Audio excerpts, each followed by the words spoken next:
Hey, so as promised, this is our weekly recap video, at least as weekly as it can get with how our campaign tends to go. This is mainly because it's going to be a bit going on here, just because there were two sessions I need to be caught up on. So for everybody that's missed it, we had our final showdown with the Bone Naga that was terrorizing the city of Hellgate. And in the midst of all this, he had a couple of henchmen and Sherzim's adoptive dad. Yeah. Who he had actually saw briefly way back when he was brainwashed by this Bone Naga. So it's kind of wrapped up a couple of different one probably a bit bigger story arcs for Sherzim. And is a pretty intense fight, but I was actually really happy with how things turned out because, we were actually being a lot more strategic about it. Like everybody was, like even I was actually trying to think of a couple turns ahead, and even though it would still get derailed, but you make plans, they get derailed. That's just the nature of the game. But everybody was like taking cover and everything, and trying to capitalize on their strengths and everything, and it was just fantastic to see. Almost about as fantastic as when that plan really worked out. Yeah, but anyways, this fight became like everybody taking on the Bone Naga and its henchmen, and relegating Sherzim to keeping his dad occupied. So it wound up being a magic duel. There's a lot of rays of sickness thrown around. And as we had pretty much worked out right there on the spot, Sherzim and his dad were using the same incantation because guess where Sherzim learned the spell in the first place, or really most all of his magic. Daddy. Yep. So, anyways, had this fight, and eventually, all of the bad guys were killed, and we only had a couple of times where party members were unconscious, but they were able to bounce back pretty quickly. Partly because we had like health potions retconned into our inventory, but it still works out. It worked out pretty well.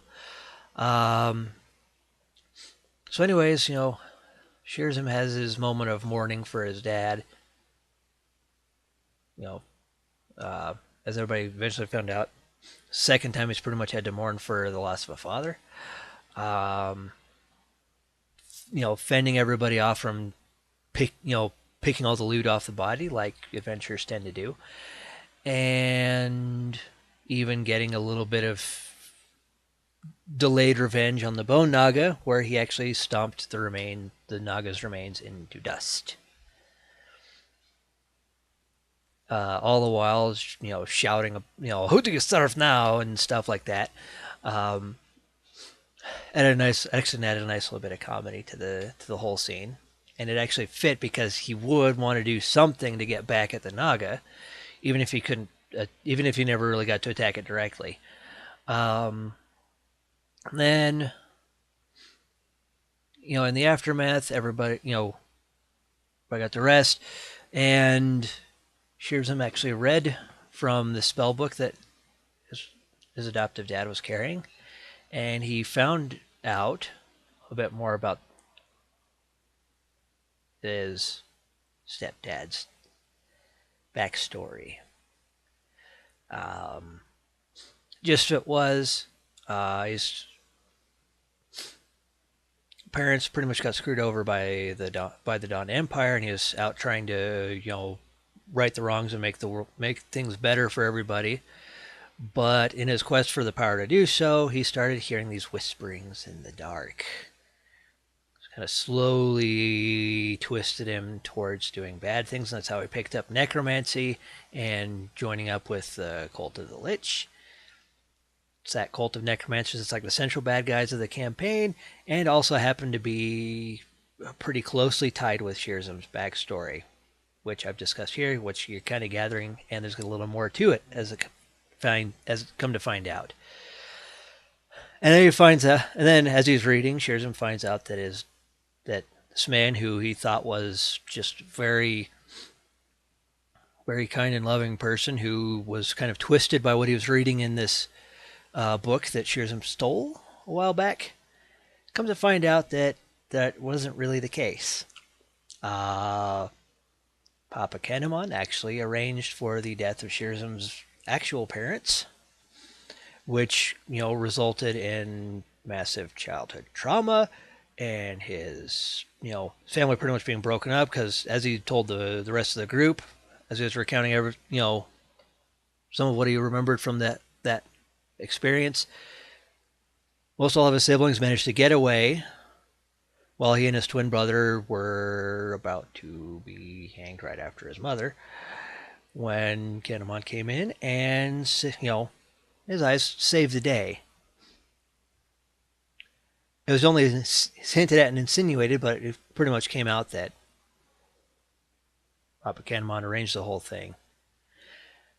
And so, that was a pretty bad,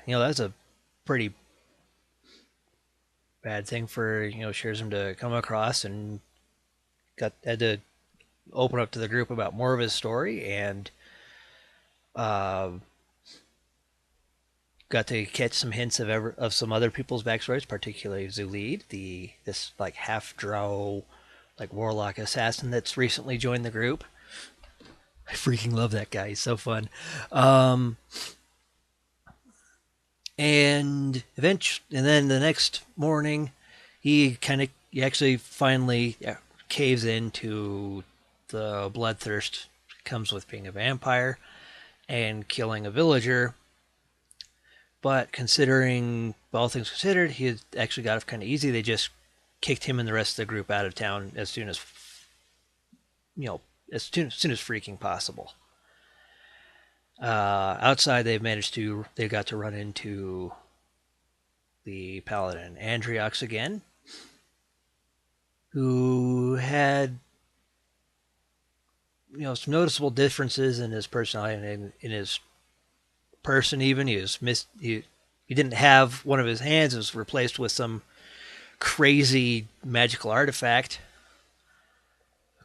And after being unconscious for a long time, Rom just seemed to have just walked away, just vanished. And Baheshtra was kidnapped by the Oni that's been terrorizing him for the past few weeks. Now, we come to find out after the session that this was a big ploy that the DM came up with to just have us get back to the tower. He was really hoping we would get back there, this session, this past session that happened last week. No session this week. But Sherzim had this thought that Oni was originally encountered in that temple, that ruined temple that they rescued Baheshtra from, so maybe they had a look. They looked.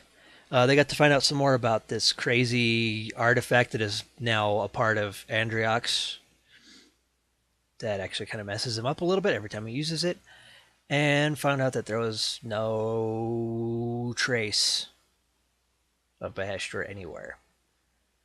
So then they just, at the end of the session, decided, let's just get back to the tower. So that's where things had left off. So this is kind of a quick overview there.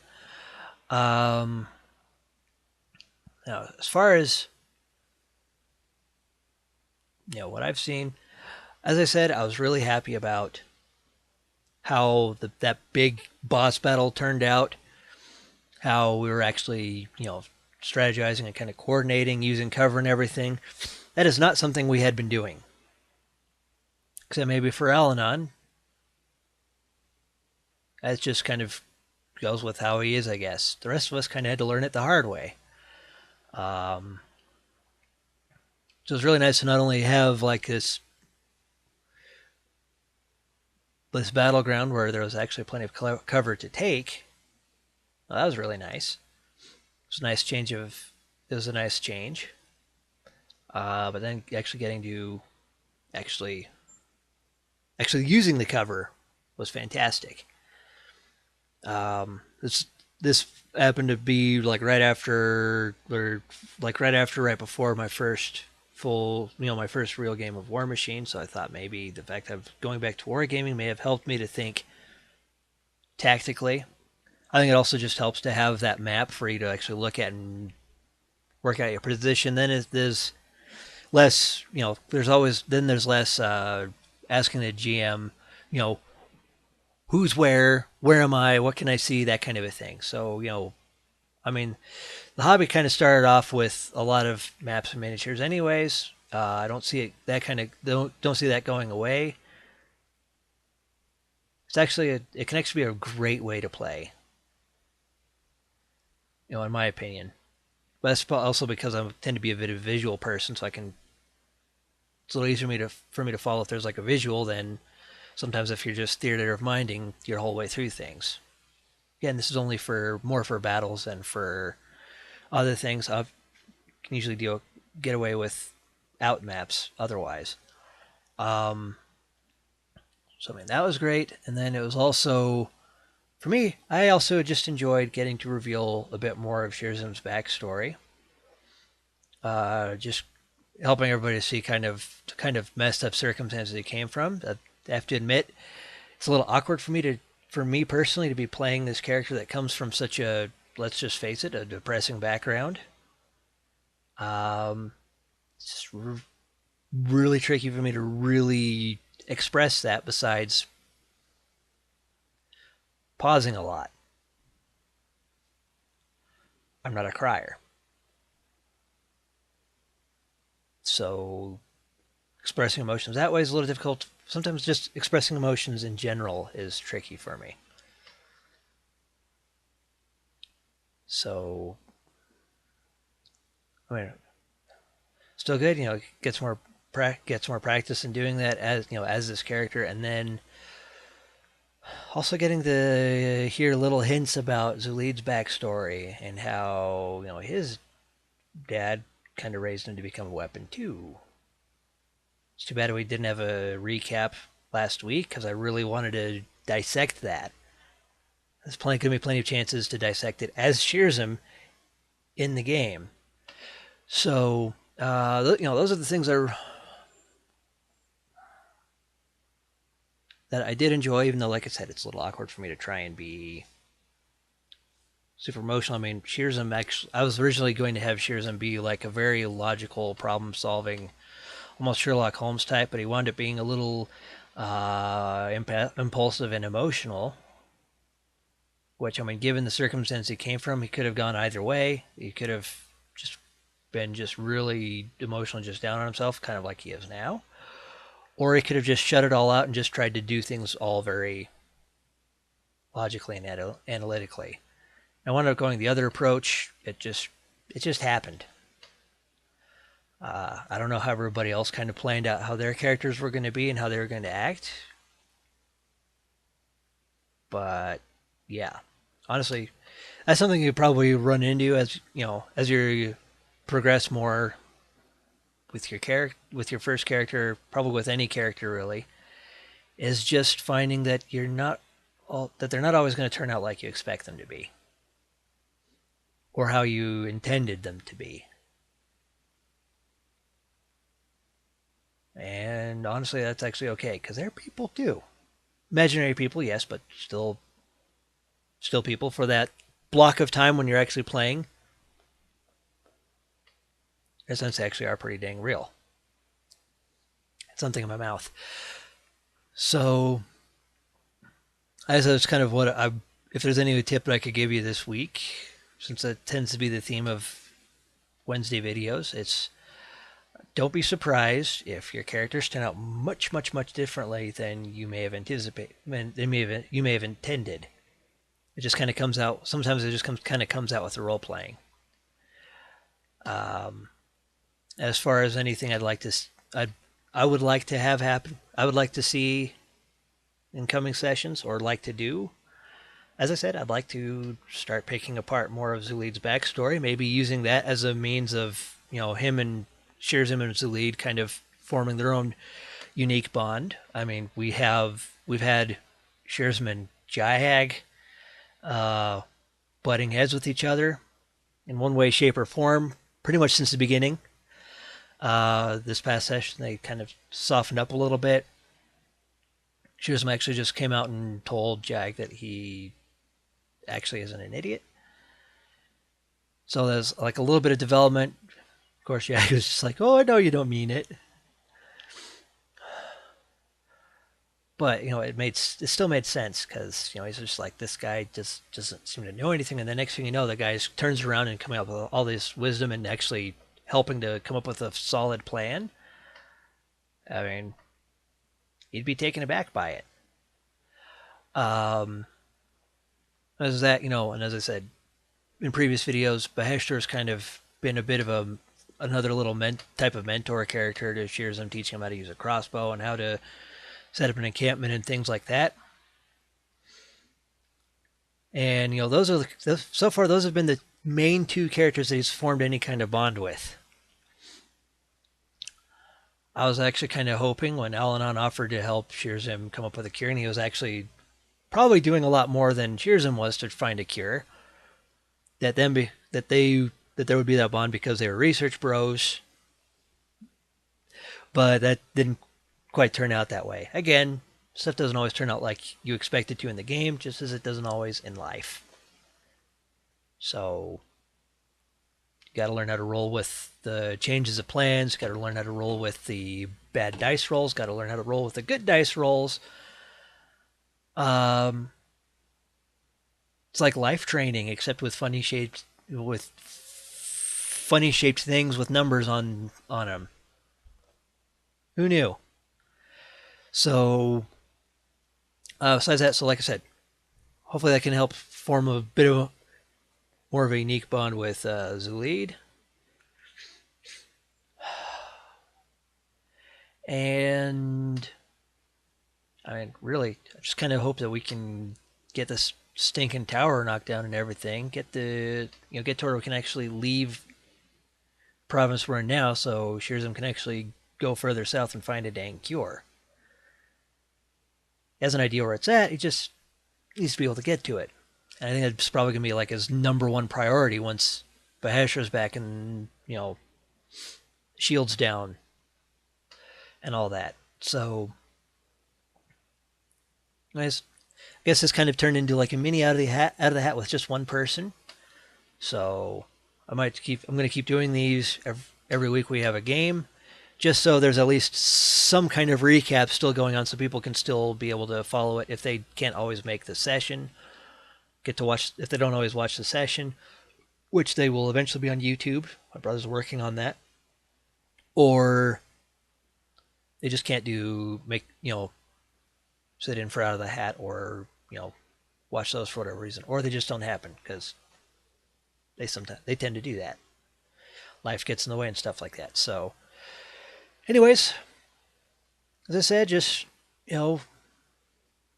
learn to roll with whatever the game brings. Help everybody else learn how to do that by throwing your own little bits of enjoyable chaos into the mix, and don't be surprised if your character turns out vastly different than you intended. So until next time, happy gaming and enjoy the trip to Legendary.